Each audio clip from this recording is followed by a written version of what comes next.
Well, good evening, everybody. It is time for Wednesday night worship. Hope you're all excited to be here and to tune in tonight. Sheldon and I are trying something, wouldn't be a Wednesday night if we weren't trying something different and new. But just to let you all know, we are pre-recording tonight in order that we can be a little more attentive to the stream, and also because we're having streaming issues with YouTube. So we're pre-recording. However, someone will be monitoring the stream tonight. If you have questions, if you have thoughts, we'd love to see you. We'd love to hear from you as you pop on. If you have any questions, feel free to ask, and so we will be there. Someone will be there to respond, to reply, answer any questions you might have. So it's good to be here. It's interesting to do it at 3 in the afternoon rather than at 6:30 at night, but we'll give it a shot and see how it goes. So. We are continuing tonight in our series on the mission and vision of the church, this particular church of Longview Church of Nazarene. So last week we talked about and we began our understanding of vision, that we are a Christ-like community that desires to make Christ-like disciples in the nation. So that was last week. This week we are taking kind of a different tack, going a different direction with this, although it's all related, right? Again, as I said last week, we're very intentional about keeping that making Christ-like disciples in there first, because that is what is, we believe, most important first and foremost. The last thing that Jesus said to his disciples was make disciples. So we believe that is primary in our vision. However, the rest of the stuff, the next, tonight and the next 3 weeks following, there are no particular order, at least no in They're random order, I guess, as far as ranked importance. But tonight I want to talk about, Sheldon, can you slide the cursor over to, there we go, I think. There it is. Okay. We're recording, and we just got to make sure that we got our PowerPoint and everything worked out. So again, all of our vision statements are based on the premise that we are called to be a Christ-like community right? So that makes disciples. And then tonight we're going to talk about how we are a community that extends radical hospitality. I do want to note from the outset, wording is important, and we have chosen these words carefully and deliberately. So all of these particular things, as you read it, none of the words are accidental or incidental. We have chosen them very carefully. So if any of this particular phrase bothers you, well, we chose it very specifically. And especially that middle word, that radical, is intended to be a bit, it's not off-putting, but a bit unsettling. Let's just put it that way. And we'll get into that a little bit more. So I want to start tonight, because we are addressing a particular scripture text, but I want to make sure that I set the text in context and how I'm going to talk about it tonight. So we have this text, and it's a wonderful text, and it is actually referred to other times in both the Old and New Testament, this particular text that we're going to talk about. However, it is addressed in different ways in different parts of the Old and New Testament. Different aspects of it are drawn out and brought out. But tonight, in particular, I want to make sure that we ground our discussion, at least, in as far as hospitality goes, in the Gospel of Ezekiel, as this text is referenced in the book from the prophet Ezekiel.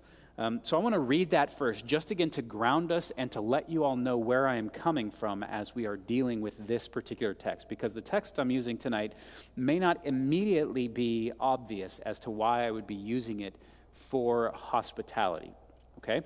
So I'm going to ground it first in Ezekiel. So Ezekiel 16:49-50 says, "This is the sin of your sister Sodom. She and her daughters were proud and had plenty to eat and enjoyed peace and prosperity, but she didn't help the poor and the needy. They became haughty and did detestable things in front of me, and I turned away from them as soon as I saw it." So we're going to be talking tonight about the wonderful text in Genesis, that is the story of Lot and the story of Sodom and Gomorrah. And so we're going to talk about this as an example and exemplary of hospitality in the ancient world. And so here it goes. I will read the text from Genesis 19, 1 through 11. The two angels arrived at Sodom in the evening, and Lot was sitting in the gateway of the city. When he saw them, he got up to meet them and bowed down his face to the ground.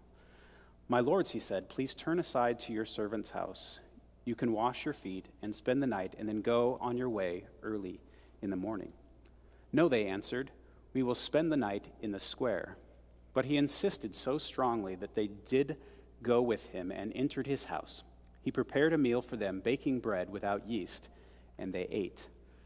Before they had gone to bed, all the men of every part of the city of Sodom, both young and old, surrounded the house. They called to Lot, "Where are the men who came to you tonight? Bring them out to us so that we can have sex with them." Lot went outside to meet them and shut the door behind him and said, "No, my friends, do not do this wicked thing. Look, I have 2 daughters who have never slept with a man. Let me bring them out to you, and you can do with them what you would like with them, but don't do anything to these men, for they have come under the protection of my roof." "Get out of the way," they replied. "This fellow has come here as a foreigner, and now he wants to play judge. We will treat you worse than them." They kept bringing pressure on Lot and moved forward to break down the door. But the men inside reached out and pulled Lot back into the house and shut the door. Then they struck the men who were at the door of the house, young and old, with blindness, so they could not find the door.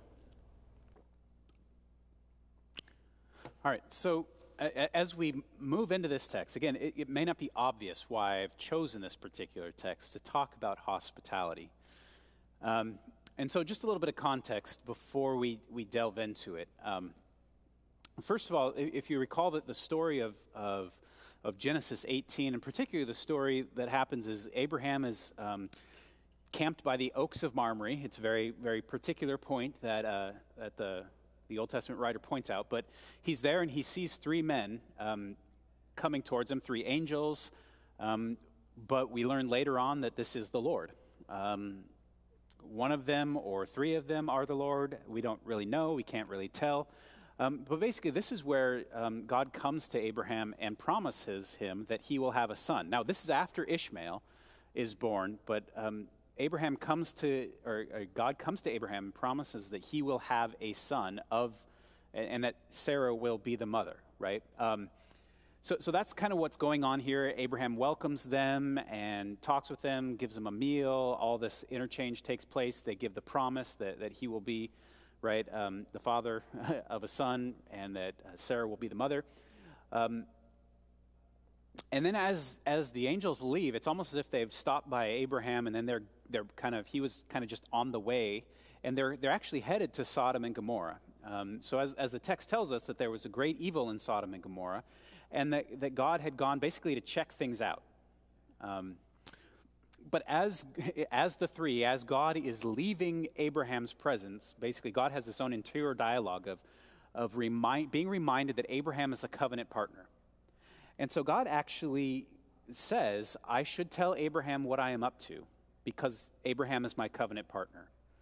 I'm going to tell him, and his nephew lives there, and he deserves to know what I am doing. And so God has this discussion with Abraham about what God intends for Sodom, that God's going to go and destroy it because it is utterly wicked, the people are depraved, all that sort of things like that.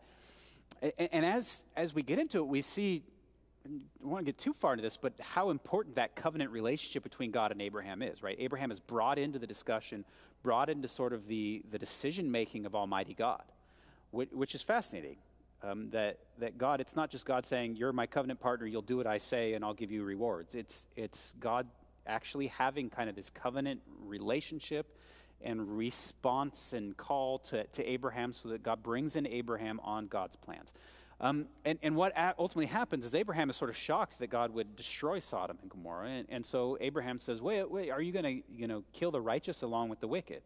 Right? Abraham's okay with sort of the justice on the wicked, but not on the righteous. And so Abraham begins to say, well, if there's 50 righteous there, will you still destroy it? I mean, would you really kill 50 righteous people for the sake of judgment on the town? And God says, no, for 50 I would spare it. And then Abraham goes down and down and down and gets God to say, for 10, God would spare the city. So Abraham is not only part of God's plans, but actually gets to have kind of part in the decision-making process of what God is going to do and how God is going to work, which is fascinating and wonderful and a completely other story.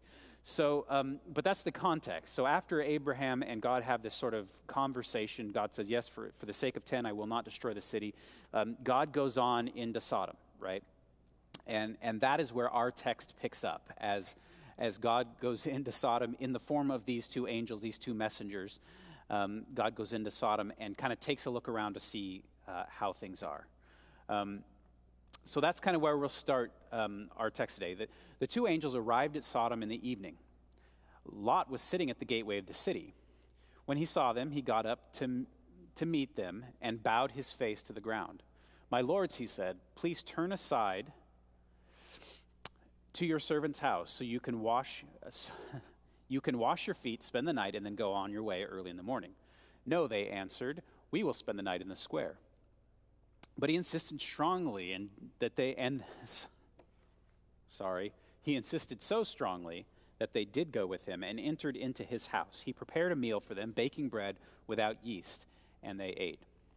All right, so kind of the first kind of scene, the first vignette that we have is these strangers going into a city. They're angels, we know this, or they are God, however that works out. However, again, you'd have to read the whole couple chapters to kind of wrap your arms around that. But they go into the city, and Lot sees them. So Lot is sitting at the city gate. This is where the elders of the city, this is where the prominent people of the city, this is where business was done, at the gate of the city. So it's not unusual that Lot would be at the gate of the city because that's where business was conducted. So these men come in, Lot sees them come in, and when he sees them kind of going to the center of the city, going to the city square, he actually goes to them and he invites them to find shelter in his house. Now, there's two things we could possibly read into this. First of all, we could read that Lot sees these men and recognizes them as strangers in the city, right? He does not recognize them. And so he does what is right and good in Middle Eastern culture, which is to offer them hospitality in his home, right? To not turn away the stranger or neglect the stranger, but to invite the stranger in to make sure that they have food, they have shelter, etc., right? You hear wash your feet, have a place to sleep, have a meal. The other thing is Lot possibly, and maybe probably, recognizes also that the city square of Sodom is a dangerous place to be overnight for strangers, right? They're obviously not from there, and so Lot recognizes that they are in danger where they are. It is not a safe city. And so he does what, again, is right and good, and what the people of God actually are called to do. That is offer hospitality, offer place for the stranger to find rest. Now, this involves risk, right? He doesn't know these two guys from Adam. And so he invites complete strangers to dine in his home. I don't want us to overlook that is a significant thing, right? To invite a stranger, because, again, who knows? Are they people who are scouting the city? Are they good? Are they bad? Are they robbers? Or are they thieves? Are they murderers? Right? All that sort of stuff. But Lot sees people in need, right, and invites them in, right? That is hospitality. And so kind of immediately off the bat, we see Lot kind of presented, if not as a righteous man, then as somebody who is trying to do right, upright, or good, or displaying the kind of hospitality that is called for by the people of God. So he does this, and he invites them in. And even though they first demur, right, they say, no, that's all right, you don't need to do that. We're just going to make camp here in the square of the city. We'll be fine. Lot doesn't let it go, right? Again, normal hospitality would say, come and stay with me, and then leave it at that. If they say no, they say no. But Lot sees that, perhaps again knows that they're in danger, knows that it's not safe for them, and invites them in and insists that they come into his home. Right, again, so Lot doesn't just do what is sort of expected. He goes over and above. He insists that they come. Insisting that a stranger stay in your house is a little bit different, right? But so Lot shows himself to be sort of in the vein of the people of God, because hospitality is a chief and cardinal virtue, not only of Middle Eastern culture, but of the people of God. And so he invites them in, and basically they have a meal together, right? That's what they do. They go, he offers them, all the stuff he said he would, right? To wash their feet, right? It's hot, it's desert, it's dusty, to refresh their feet, to throw some water on their faces, to sit down to a meal. It's interesting, it says unleavened bread, but that's probably because there's not enough time for the bread to rise because it's already in the evening, right? So he prepares a quick meal as much as he can at the time and invites them to stay, and they settle in for the night. So again, we see that Lot immediately displays something. He's the one who sees them, and he goes to them with an overture of kindness, of welcome, of protection even, perhaps, given what happens later. It's probably not unexpected what happens later in Lot's mind. But Lot knows that they are in danger and wants to do what is right and is good for the people of God, and that is invite the stranger in. And so we kind of see this immediately in Lot, this care for the stranger. A lot of times Lot is kind of perceived as, if not bad, then just sort of a neutral character. But I really think Genesis characterizes him in some ways as someone, if not righteous, then someone who leans towards righteousness, who displays sort of the characteristics of righteousness and leans in the direction of doing what is right and what is good, even when it is unexpected, and even, as we shall see in a moment, when it is dangerous. Okay, so I went really long last week, and I'm going to try not to do that this week and give Sheldon a chance to ask a question. So, you're good. So there's several parallels here with these stories of Abraham and Lot, and as I was kind of reading this and studying about it, kind of what I kept reading other people interpret about this is that, Lot is not as righteous as Abraham. That Abraham is kind of the peak, right? And Lot is not quite measuring up, but he's still kind of doing it, even though it's in a different context. And so I was reading that and like, okay, that does make sense. But I was also thinking, and I'll make this statement, and then you can correct me if I'm wrong. But it seems to me that I think one of the differences that I think that stuck out to me was that they accepted Abraham's request or Abraham's invitation right away. Mm-hmm. But then when Lot gives them that invitation, they say, no, it's fine, we'll stay in the square. And then he has to, insist? Invite again. Yeah, he has to insist. And he has this idea, this context, knowing what the people of Sodom would do, right? He knows that they would be in danger if they don't come stay with him. Mm-hmm. And so I find it interesting that, it's easy enough to welcome people in when it's like, hey, they might accept, they might not, and it's no skin off my back if they don't. Right. It's a whole other thing to be welcoming in these people that are being hunted, kind of, that the almost literally the entire town is going to come after. And so I'm just curious, I guess, if there's any significance to that, what you think about that. I don't know.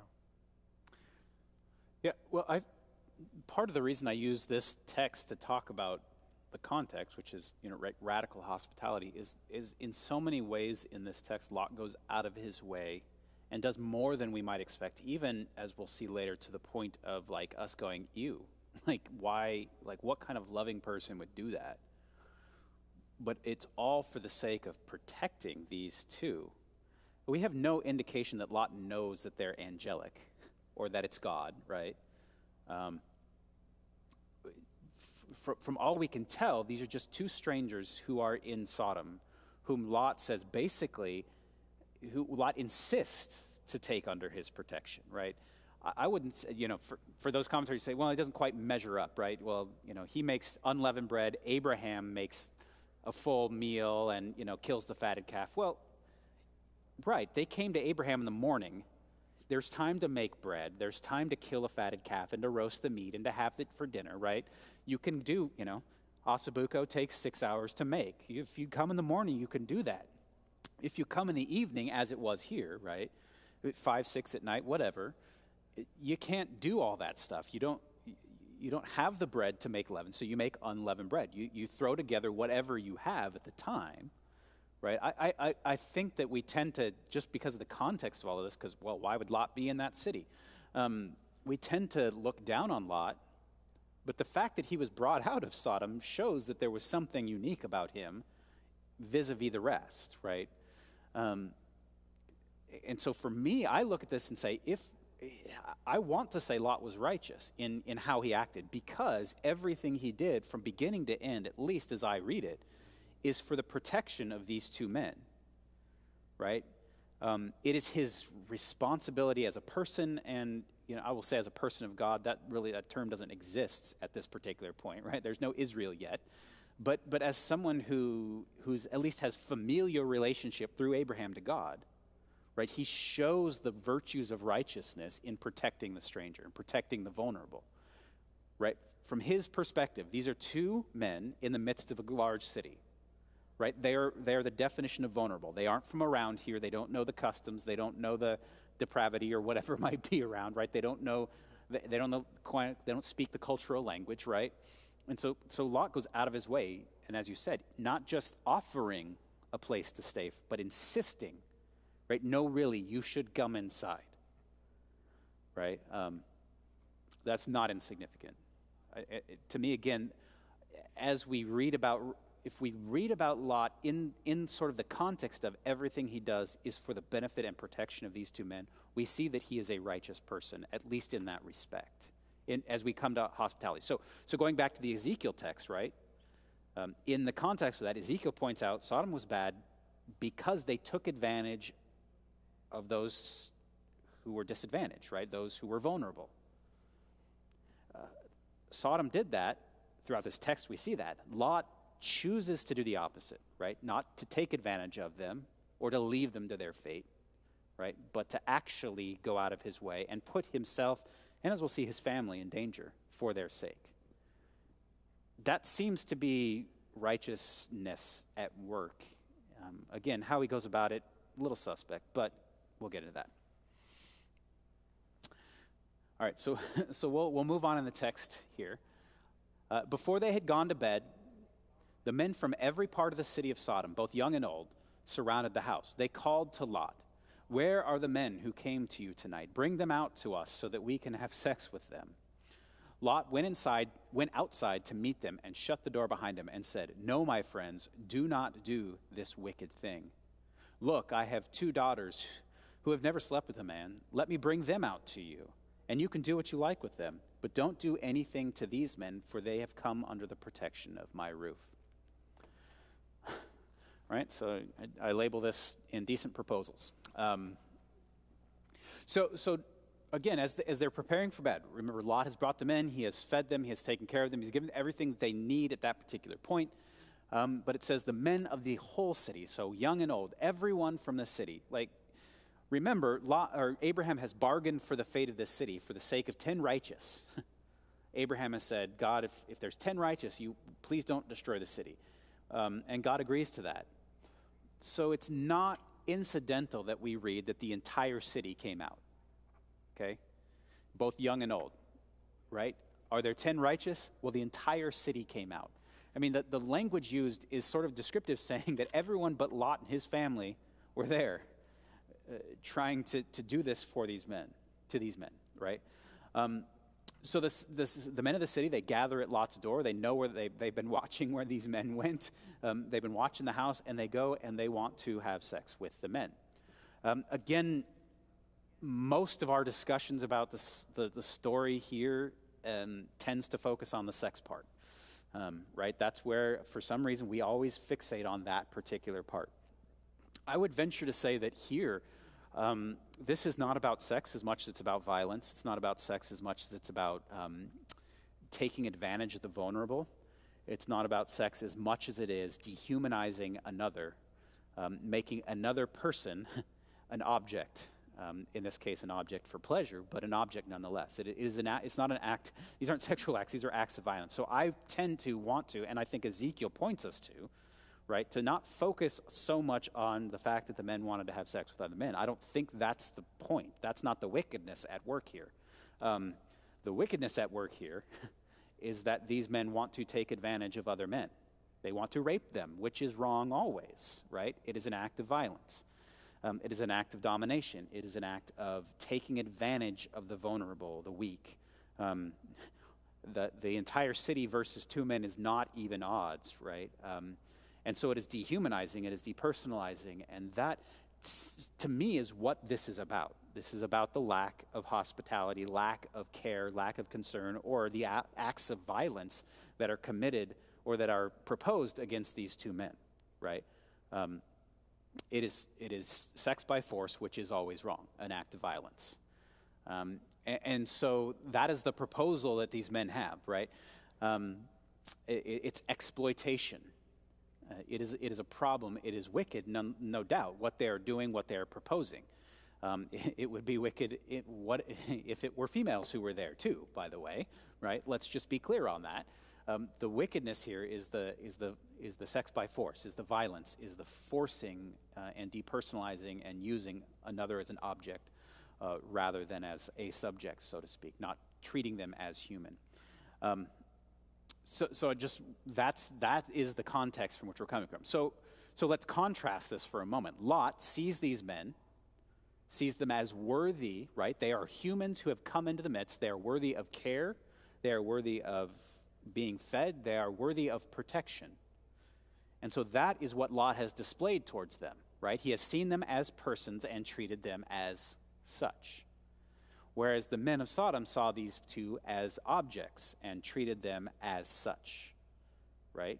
Person versus object. Lot has shown what? Hospitality, to see the stranger even as person and worthy of love and worthy of care, versus exploitation, seeing the other as object, worthy of only use for my pleasure or my ends. And that is, for me, at least as I read it from the context of Ezekiel, the operative thing that's at work here. It is the hospitality of Lot versus the inhospitality and exploitation of the rest of the city, right? So we know now that Lot is in a sticky situation, right? These men have come with violent intent. They don't present themselves as people who are just going to go away if they don't get what they want. It's an angry mob. And Lot is one person in a house against an angry mob. Those odds aren't good. And so Lot has a choice. What does Lot do? Open the door, let him in, shut the door and bar the door. Lot does what he feels is necessary, which I would say is wrong, but does it nonetheless. But instead of judging Lot for the wrongness of his actions were wrong. Let's look at it in the context of what Lot is willing to do and to give up for the sake of the protection of these two men. Again, I think it is wrong what he offered the men of Sodom. However, he does it, in my opinion, not for lack of love for his daughters, not because he doesn't care, not because he sees them as anything less, but he says, this is my option. His care for these two men, these strangers in his house, his duty in his own mind of protection for them extends to the literal, almost sacrifice of his own family. Wrong, though I think this action may have been, and I think it was wrong, what he offered. So as Lot comes to this decision, and in the moment he says, okay, here's what I'll do. If sex is what they want, which obviously it wasn't what they wanted, he offers his daughters. They're virgins. They've never known a man. Take them. Do what you want with them, right? Again, horrible. Please don't. I am not justifying this action. However, looking at it in the context of Lot says, I must protect them even at the cost of my own family. Hospitality always involves risk. I'm not sure any of us should, in fact, I know none of us should do what Lot did, but hospitality comes with risk. And this is where it moves from hospitality even more into the radical range, right? the risks and the ends to which Lot is willing to go, again, offering his daughters isn't necessarily at this point personal risk. But I think Lot was like most fathers who loved his children dearly. And I don't imagine that was an easy thing for him to do. I want to give him the benefit of the doubt. But he sees that as his option. I must protect the stranger, so much so that I'm willing to offer my family. That's sort of an either-or dichotomy that I'm not sure is necessarily the first place to go, but that's what happens, right? That's why I call that indecent proposal number 2, right? It's not good, it's not right. But this is what Lot does, and this is the lengths to which Lot goes to say, I want to protect these two who are entrusted in my care. He sees his duty to the stranger that deeply, okay? What was he thinking? Again, he feels he's at an impasse. It's either or. I have to do something. If it's sex they want, then I will offer my own to spare the strangers. This might recall some stuff. We are willing to do a lot of things for friends, for family, but for strangers, it's much harder, right? Again, Paul talks about in Romans, right? It's very rare that a man would die for someone he loves, but for a stranger, right? And then begins to talk about how Christ demonstrated Christ's love by offering Christ's own self for a stranger, right? A lot of us would go to extreme lengths for family, for friends. For strangers we just met that morning, not many of us. But again, this is where the hospitality goes into radical and even foolish hospitality, perhaps for Lot. And again, I don't excuse the behavior, but it does show. I don't see Lot. If Lot was an evil or wicked person, he'd have just taken the guys and shoved them out the door and said, "Have your way," right? But he doesn't do that. His duty, honor, and I think theologically in his mind bound to their protection. I have taken them under my roof. And so I will do anything I can, even to this horrible length, in order to protect them.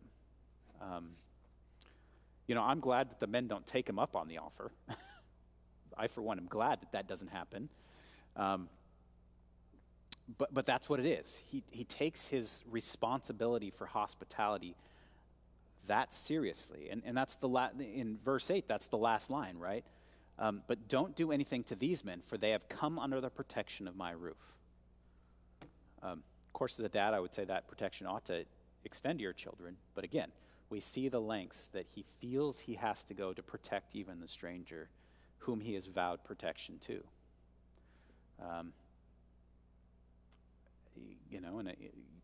I'll stop there because we could go on with that.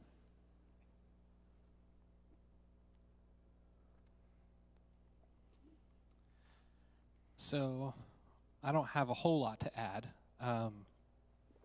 but I think that this definitely highlights in our vision that word radical. Right. I think this is pretty radical and like you said, maybe foolish.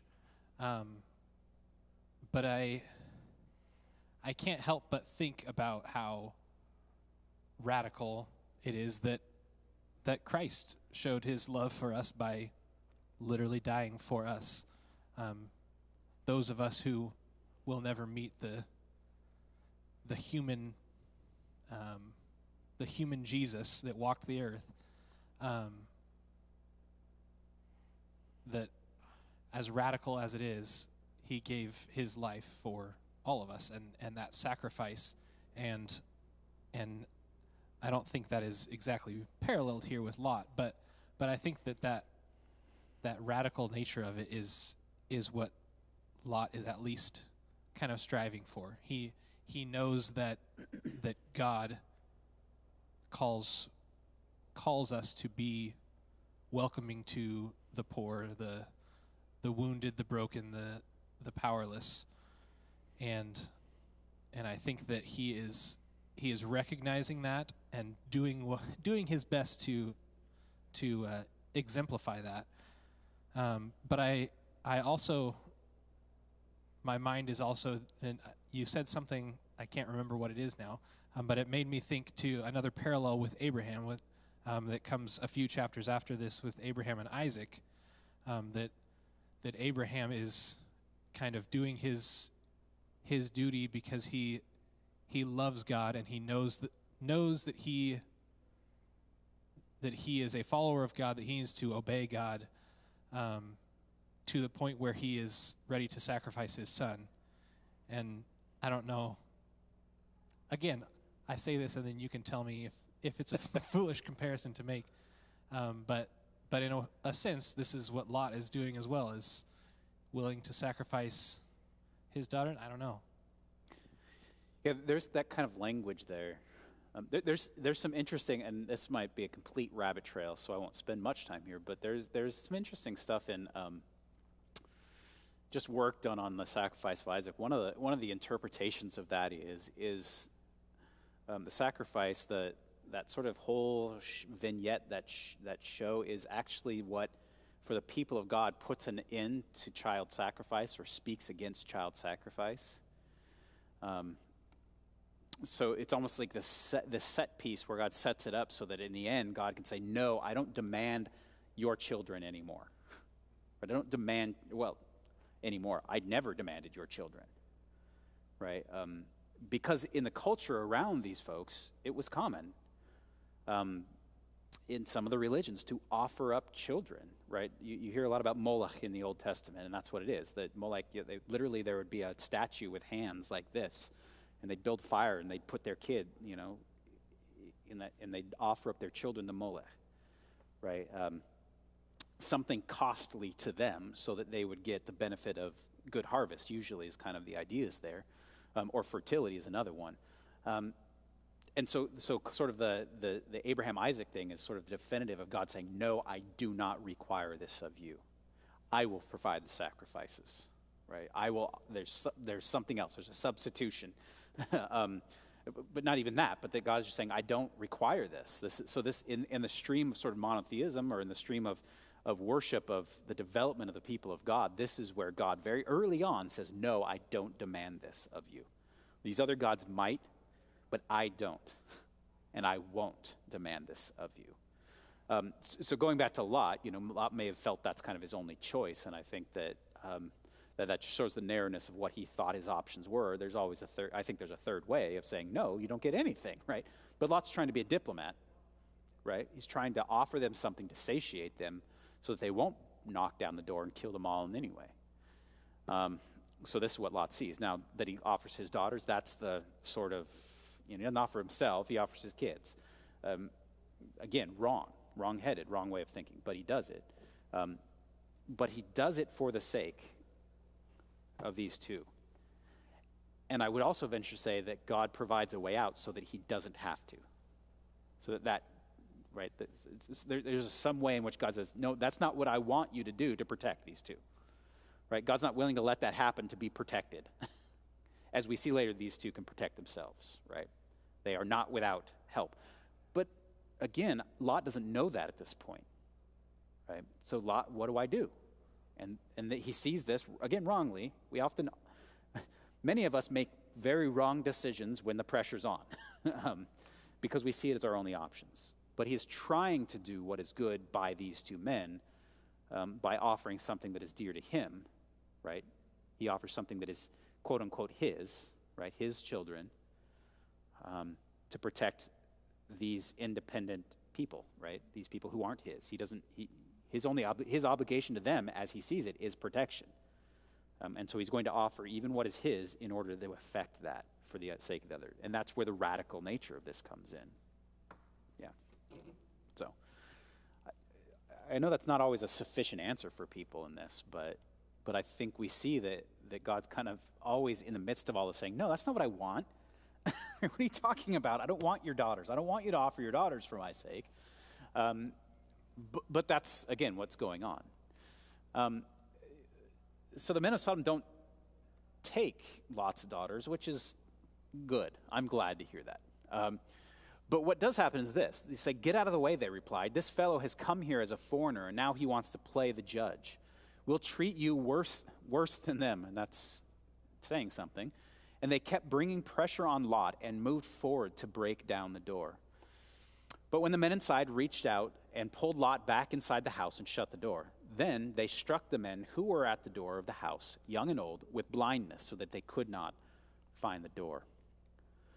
So again, we see that, that fortunately and providentially, right, God is not willing to let either Lot's daughters suffer or Lot himself or the rest of Lot's family. And so we see that the men don't want that. They want these two strangers. Why they want the two strangers, we don't know. Like, what's the point? Domination, they think they're evil. They just think they're tools to be exploited. But what's interesting is when Lot says no, he takes great risk because they've shown they're willing to go to violent lengths to get what they want. And so Lot takes on this great risk of not only taking these men in the first place, but keeping them under his protection. Again, this is why I think Lot presents, at least at this point, as righteous in his act, or at least in his intent of care for these two men. And I think, again, this is ultimately, as the story goes, I think this is why Lot was saved through it, not because he was a perfect person per se, but because of the ways in which he displays the character, again, the character of hospitality and love in God in protection for these vulnerable, at least as he sees them, men. But what's fascinating is we know that Lot had moved into the area. So Lot's not indigenous to Sodom. He moved in when he and Abraham kind of broke up. And as soon as Lot says no, they turn on him, right? Now this person who has lived among them, who was a friend or whatever, has now become an outsider. Again, he moves from being like us, one of us, an insider, to now, again, dehumanized. If I can make someone an outsider, not like us, a foreigner, then I don't have to treat them with the same dignity, respect, care that I treat my neighbor, my friend, the person who thinks, looks, acts, whatever, like me. They turn this into an us versus them. So first, it's us, right? The men of Sodom who want these men who are outsiders, right, to exploit. And then when Lot doesn't give them what they want, they now do what mobs do, and they depersonalize anyone who stands in their way as them, right? An object to be overcome. Who is this foreigner to stand in judgment over us, right? He's not one of us. He doesn't think like us. He doesn't act like us. He doesn't want what we want, et cetera, et cetera, et cetera. And so they begin to press in on him and threaten him. Now he's in danger as well, right? And that's what we do. When we don't get what we want, we depersonalize the other and try to take what we want. Every war, the way that we justify killing others in war is by depersonalizing them and making them the other, right? So we make up slurs about Germans or about Japanese or about whoever, right? Even in so-called good wars, right? We have to depersonalize the other, make them not a person or evil so that we can justify what we do to them. And this is what's going on here. And even our own neighbors and friends, right? So in our political climate, if I want to hate somebody, all I have to do is to make them into the other. They're not from around here. They're an outsider. They're a northerner. They're a southerner. They're a Republican. They're a Democrat. Right? We label them so that they're not like us, so that we can do things we wouldn't do to people who are like us. We can treat them in ways that are not consistent with love and care of our neighbor, as we know, at least in the church, we have been called to do. Right? The history of our country, right? Slavery was justified because those people who are black are not human. Make them other, make them not like us, because we wouldn't treat a human like that, but we can treat those who are subhuman like that. And this is what happens. We see this is throughout Scripture. This is what happens. You demonize, you depersonalize, you treat them as other, and now all of a sudden I can treat you in ways that are inconsistent with what I say I believe, et cetera, et cetera, et cetera. So that's what happens here. Is Lot goes from an elder sitting at the gate to the outsider, to not like us, because he is judging us. He doesn't think like us. He doesn't have the mind like we do. And so they begin to now put him in danger. Right? And this is where God steps in and says, I'm not willing to let Lot die for this. I'm not willing to let his kids die for this or be exploited for this. And so God takes action. The men outside are struck blind. Lot is brought back in, and we know as the story goes, that's the end of this story, but as the story goes, Lot is then taken out with his family out of Sodom as Sodom is destroyed. So apparently Lot and his family, or at least Lot, are the only righteous in this city. God couldn't find 10. But again, we see this sort of this movement here of Lot showing himself to be righteous, showing himself to be a protector, showing himself to put himself and his family at great risk so that these men might not be exploited, might not die, might not be taken advantage of emotionally, mentally, physically, sexually, right? All that stuff. And he goes to such great lengths. God, of course, at this point, Lot finds out that these men were capable of protecting themselves, right? And they're struck blind, and Lot and his family, at least in the moment, are saved from sort of that immediate peril. But Lot goes to such lengths that he shows not just hospitality, not just ordinary kindness, as we might call it, but extraordinary, radical hospitality. Sheldon.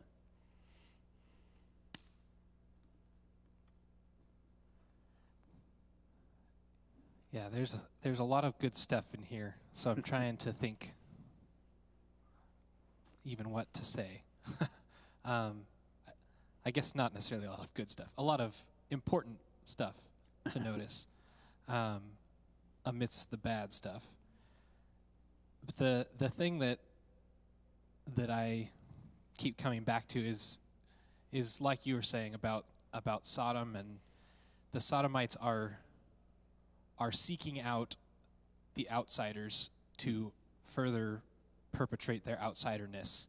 Right. And that is completely opposite of how God created humanity.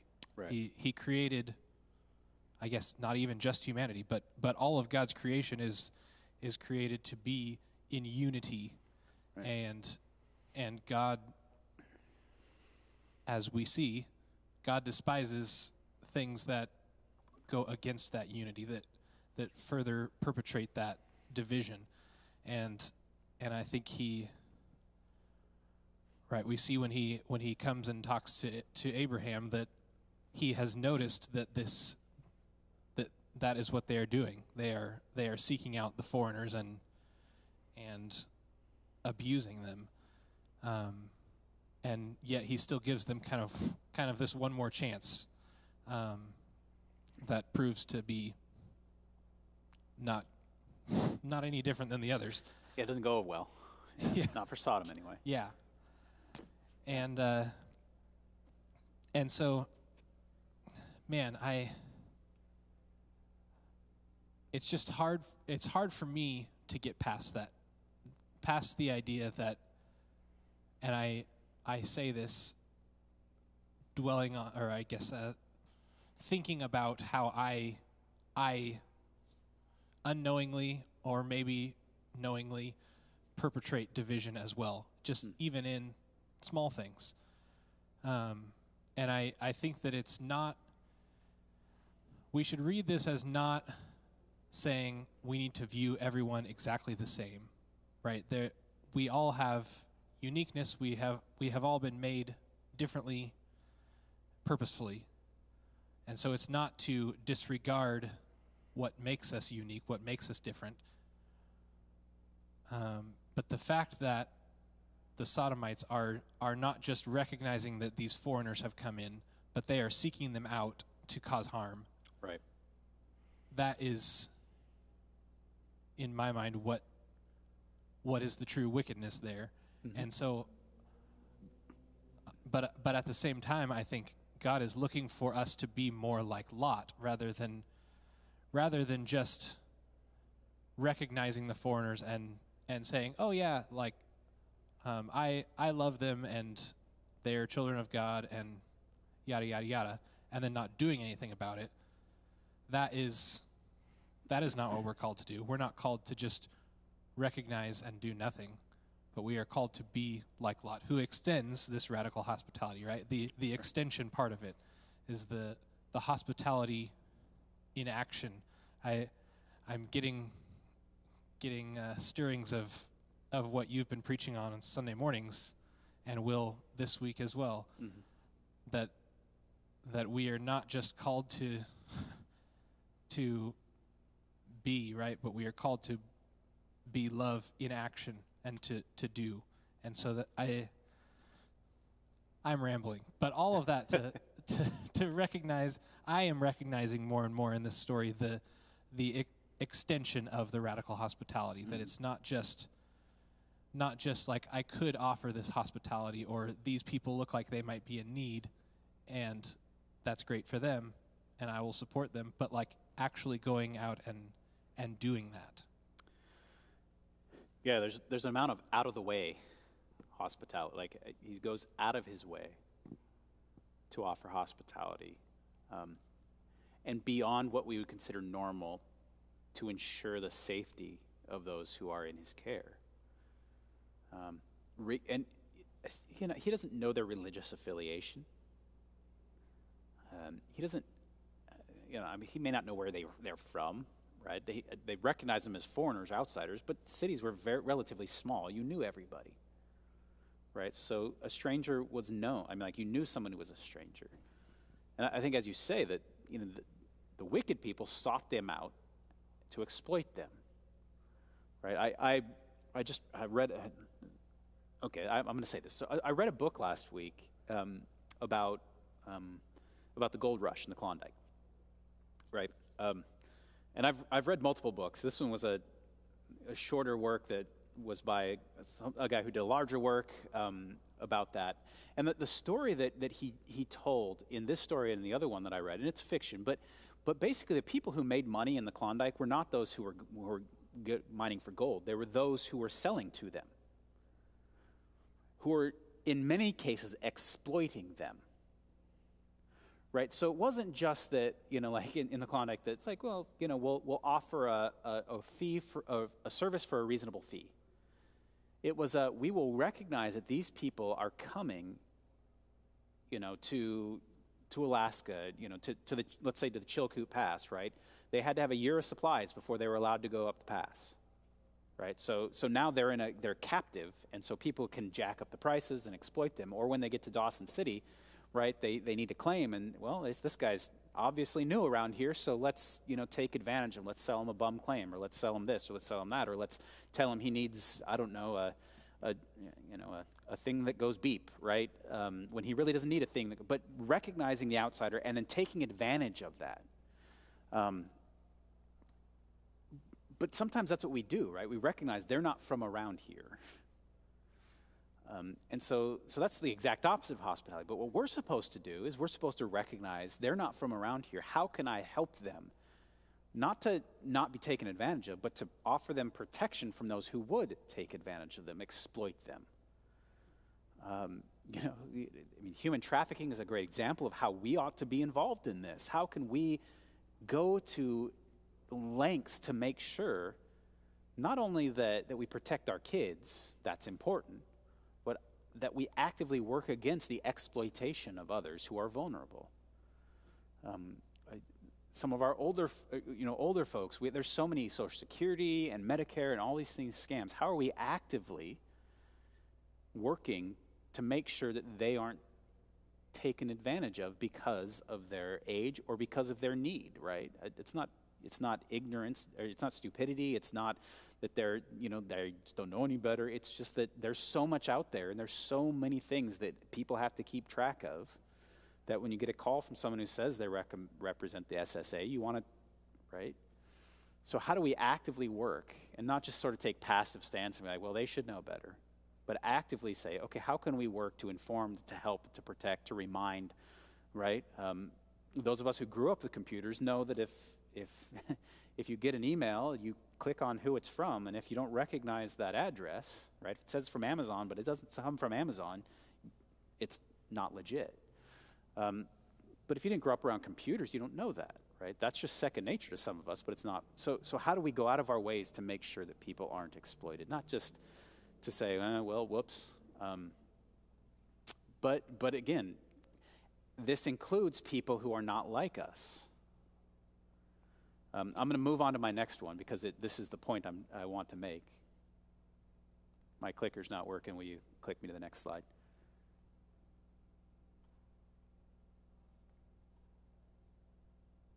There it is. Okay. So radical hospitality. So first of all, hospitality is welcome of the stranger, right? That's hospitality 101. Welcoming people into our midst, right? Taking care of them, being kind, being generous to them. Someone visits your church, invite them out to lunch, right? That would be hospitality. Someone visits your church, invite them in, talk to them for a little bit, see what works for them, invite them to sit by you, introduce them to someone else. That is sort of, I will call, run-of-the-mill hospitality. And some of us even struggle with that, don't get me wrong. But again, hospitality is welcome. Think of the Good Samaritan, right? Welcome to the stranger. Who is my neighbor? Well, anyone who is in need, right? So that's regular hospitality, just making sure other people are taken care of, right? If we see someone new to town, show them around, introduce them to a realtor, whatever, right? That's just sort of run-of-the-mill hospitality. But we're talking, and again, we have adopted the language of radical hospitality intentionally because we as the church are called to go above and beyond, right? So this also includes not just care for the inside, right? For insiders, for those who are like us, but for those who are on the outside as well, for outsiders, right? Jesus says in the Sermon on the Mount, who among you, if his son or daughter asked for bread, would give him a snake? Well, of course none of us would, right? That's normal hospitality, taking care of those who are like us, right? Think of like us being white or conservative or Christian or American or Republican or Democrat, right? Whatever labels you bear or identify with, those are the people who are like you. Hospitality is taking care of people. Radical hospitality is going out of your way to take care of people who don't look like you, act like you, believe like you. Praying not just for your friends, but for your enemies as well, right? Loving your enemies, praying for those who persecute you, even feeding your enemies, it talks about in Scripture. That is radical hospitality. It's above and beyond. So it's not how do I put America first. Sorry to get political, right? For the church, America first is not how we are called to operate. We are called to operate that each person is given dignity and humanity by God, and we take care of whoever we can and whoever is in our midst. That means I take care of the person before I ask their immigration status, right? That is, I welcome the person in and don't worry about their religion, their race, right? I treat them as humans should be treated, regardless of the labels they wear, visible or invisible, right? So race is a very visible one. Radical hospitality, it shouldn't be radical, but radical hospitality is saying, I care about you regardless of your race. Radical hospitality says, I will offer you hospitality in all the ways that count, significant, feed, protect, whatever, regardless of what religion you are. Not because those things don't matter, but because your humanity matters most to me. And those other things do not negate my call as a fellow human, as a person of God, more importantly, to care for you and to love, right? You are my neighbor, regardless of race, ethnicity, voting status, right? Immigration status, it doesn't matter. My duty is to care for you, right? Regardless. And this is radical hospitality. And this is why this one is an inspirational or aspirational thing for us, because this is not easy. It goes above and beyond. It is in sometimes risky, right? Inviting strangers into your midst, into your homes, as it's talked about in the New Testament, is risky because we don't know them. We don't know what their intentions are, right? But we invite them in, right? We invite people into our midst. We don't know what their intentions are, and we welcome them as a brother or sister. We don't know their intentions, and that is going to be risky because sometimes they have bad intentions. But radical hospitality says we will welcome them nonetheless. Now, where I want to just sort of end this particular aspect, and we're going to move on quick, and I'm going to I don't know, Sheldon may want to say something here, so I'll give him an opportunity, but we're over time. Again, go figure.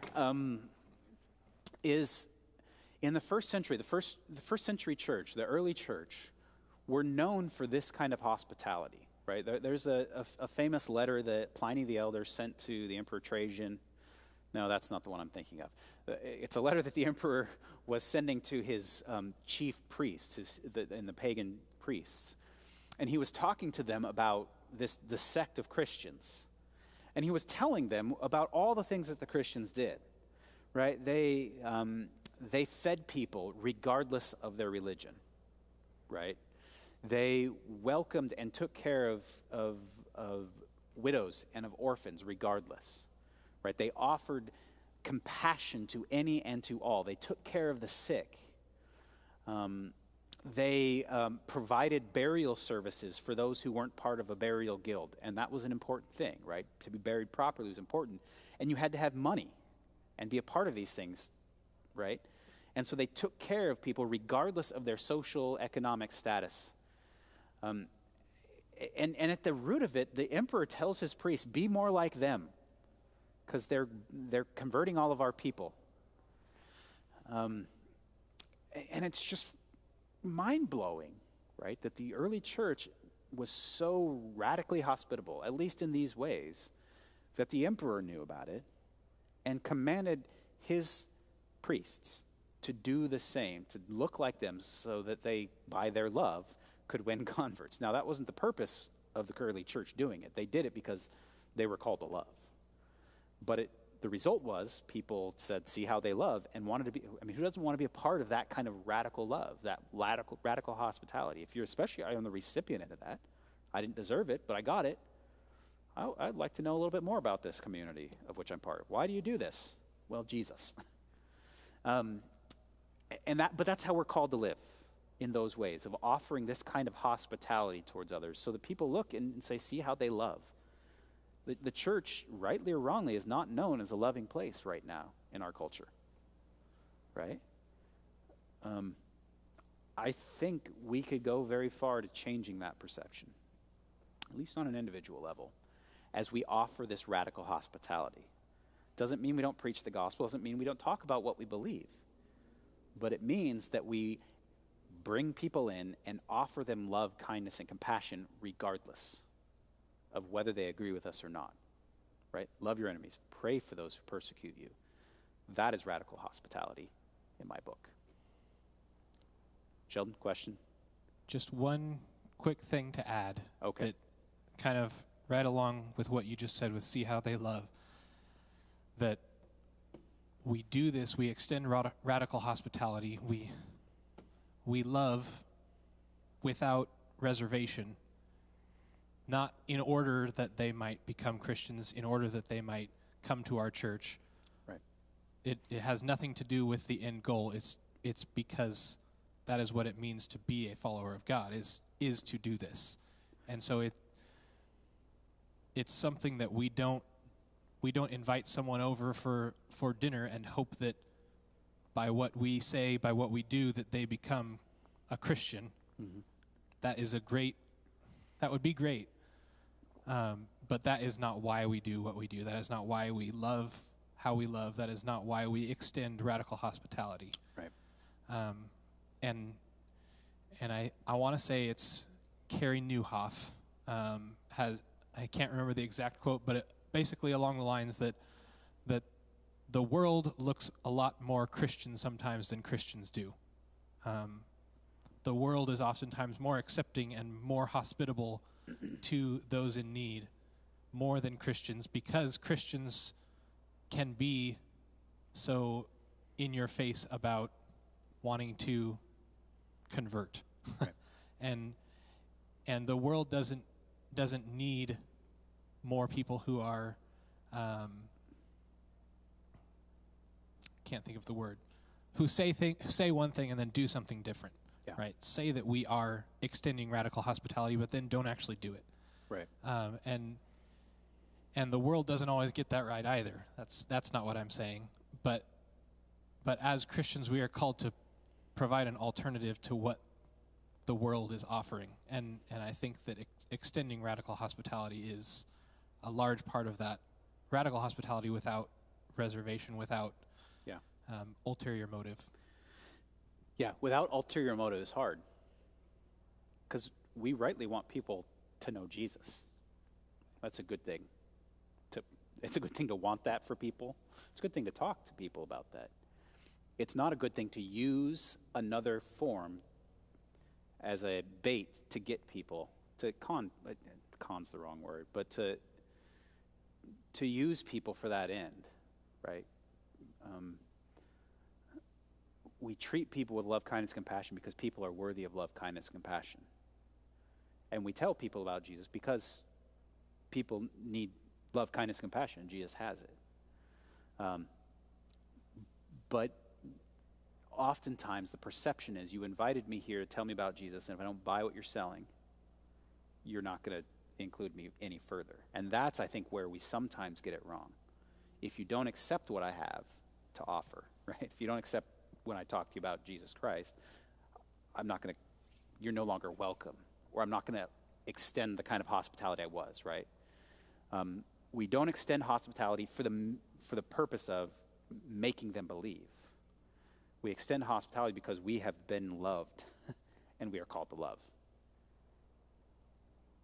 And we tell people about Jesus because we have been called to love.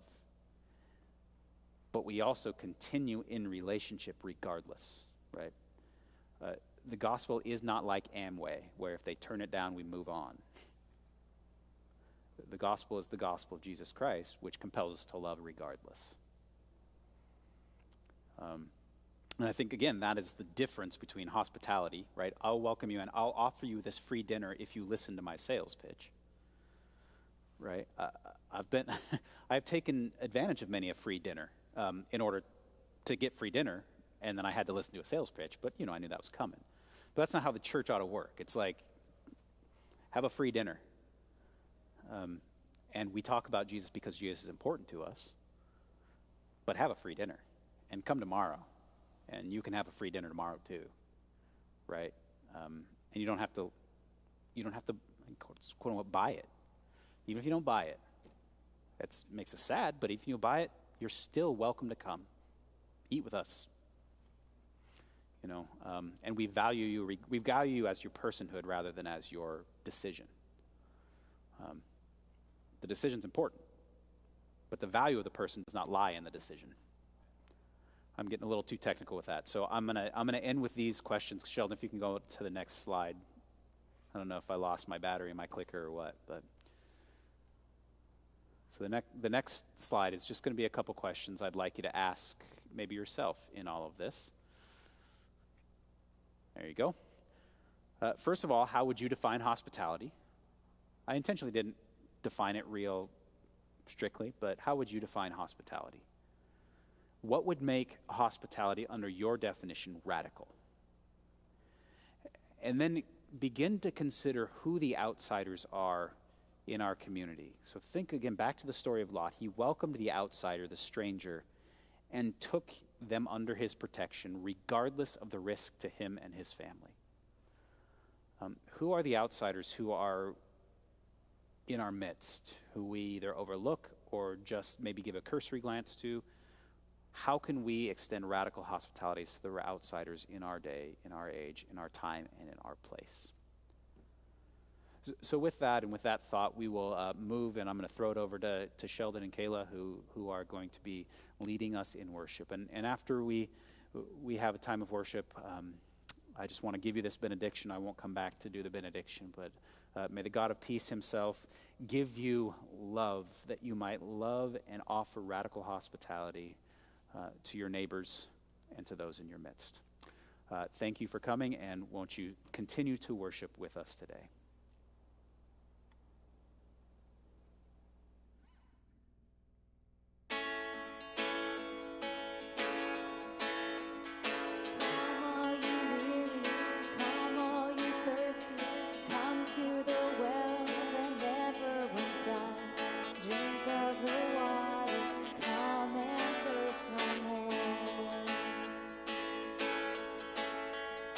Come all you sinners, come find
power of hell forever defeated. Now it is where I'm walking in freedom. For God so loved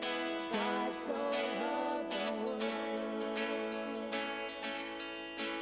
Praise God, from whom all blessings flow. Praise Him, for the wonders of His love. Praise God, from whom all blessings flow. Praise Him, for the wonders of His love. For God so loved the world that He gave us His one and only Son to save.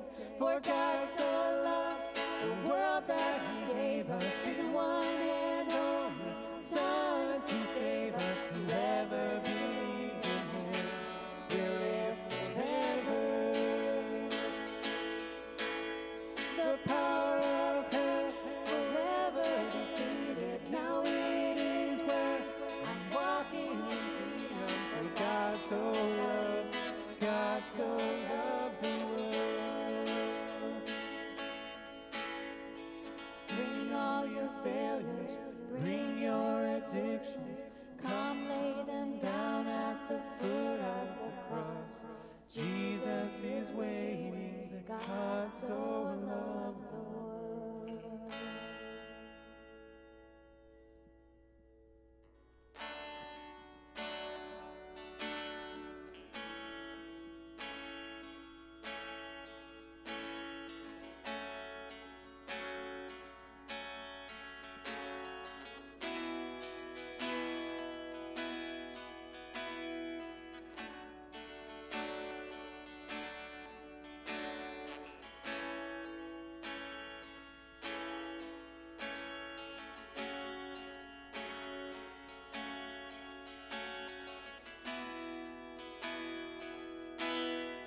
Welcome the traveler, broken and poor. Welcome the weary, longing for more. Welcome the sinners, welcome the saints. Step out of the wreckage from all your mistakes. Come to the fountain of the redeemed. Drink of the water that's setting us free. Meet the Messiah who came to save. Jesus, the truth and the life and the way.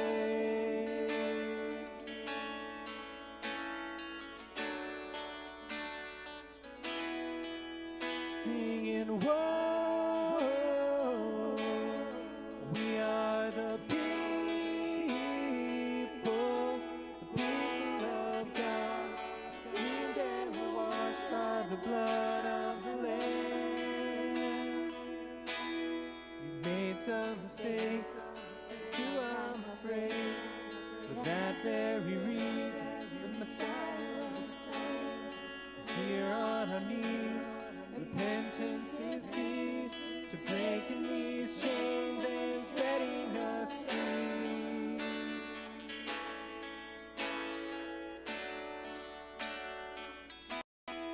We're taking back lives, we're taking back peace, we're taking back hope, we're taking back dreams. Love of a Savior is setting us free. This is the anthem of the redeemed. We're taking back life, we're taking back peace, we're taking back hope, we're taking back dreams. The love of a Savior is setting us free. This is the anthem of the redeemed. Singing, whoa, we are the people of God, redeemed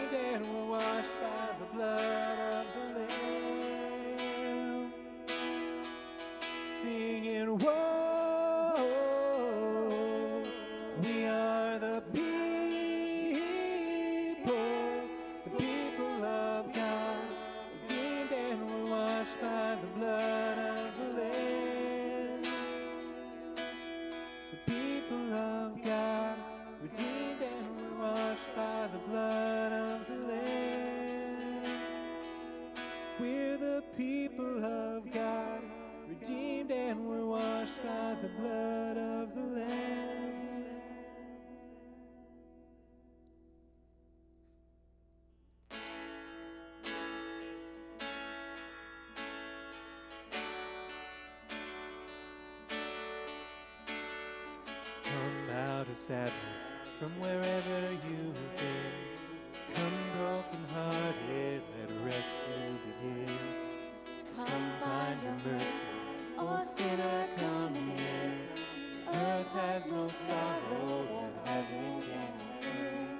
Earth has no sorrow that heaven can feel. So lay down your burdens,